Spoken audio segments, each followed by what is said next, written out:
Hello, it's Trisha again. I'm going to show you how I kept track of my information because they send you home with so much, and I just personally want to keep track of what's going on because with pain medicine and everything, not always thinking clearly. So I'm just going to give you a look at the notebook that I'm keeping for this.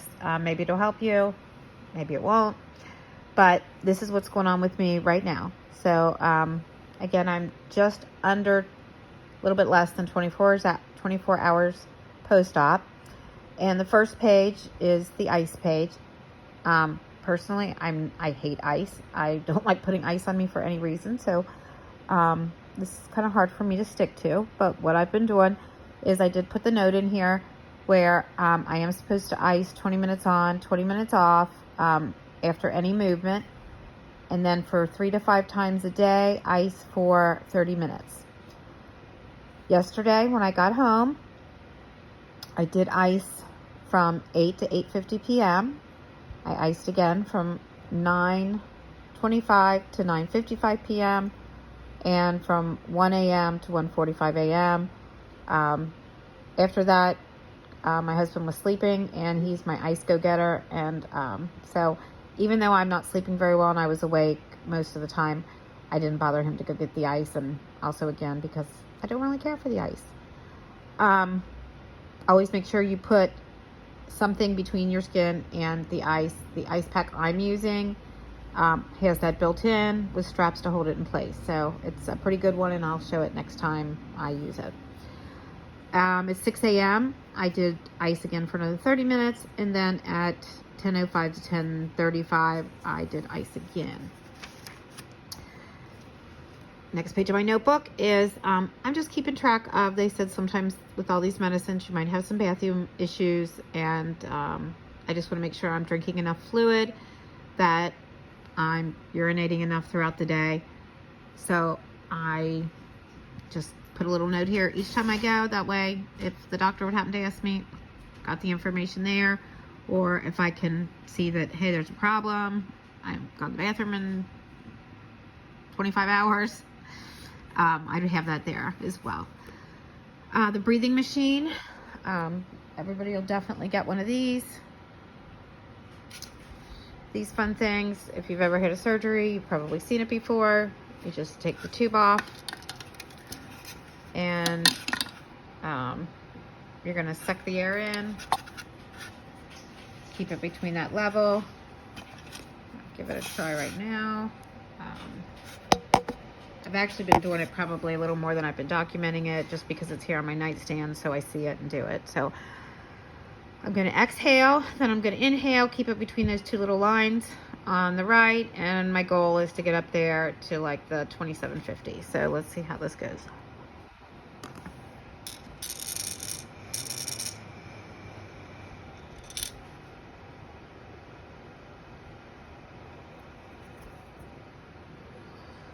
Didn't quite make it, but I'm close. Also, you hold it until the bottom blue thing sinks all the way back to the bottom. So we'll give it another try.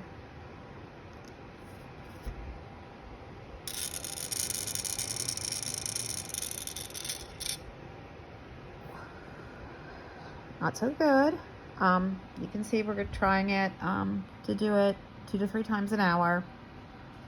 I will say these are my worst so far. Not sure why, but we'll give it one more try.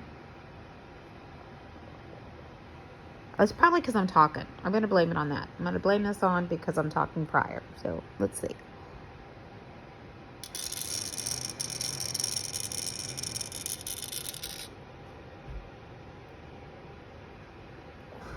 All right, at least I got a little closer, made it up to the 2500.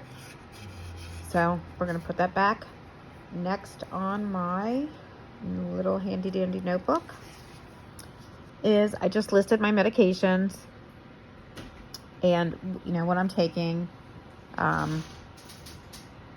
Basically my pain medicines. I guess the aspirin is probably like for a blood thinner. Tramadol, they said, was for light pain, whereas oxycodone was for the heavy pain. Gabapentin, I think that's for pain and muscle relaxation.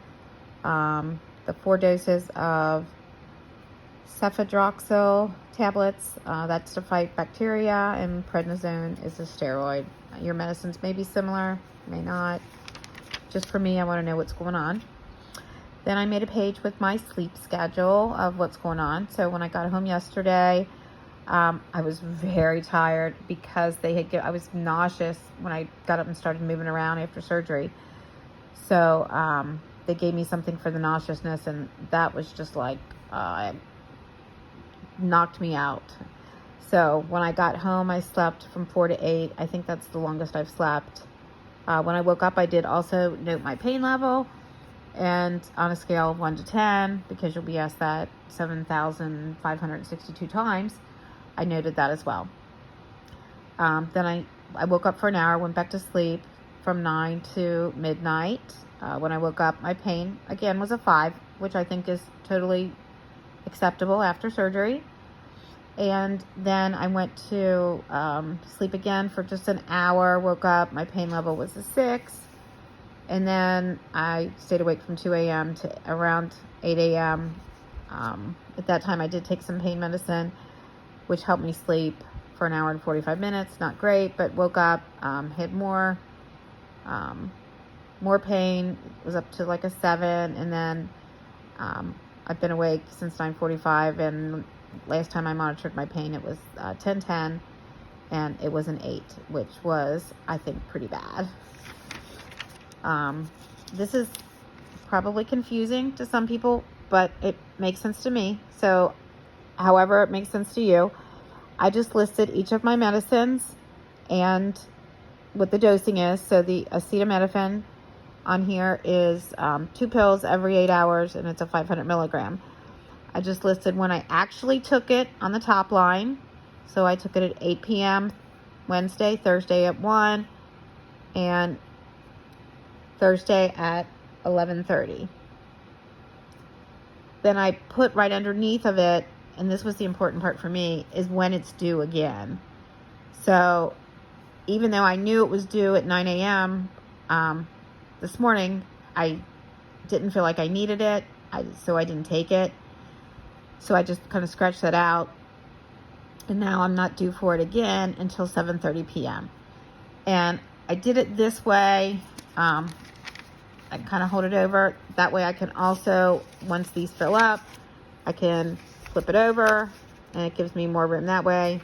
I don't know. Just kind of a me thing.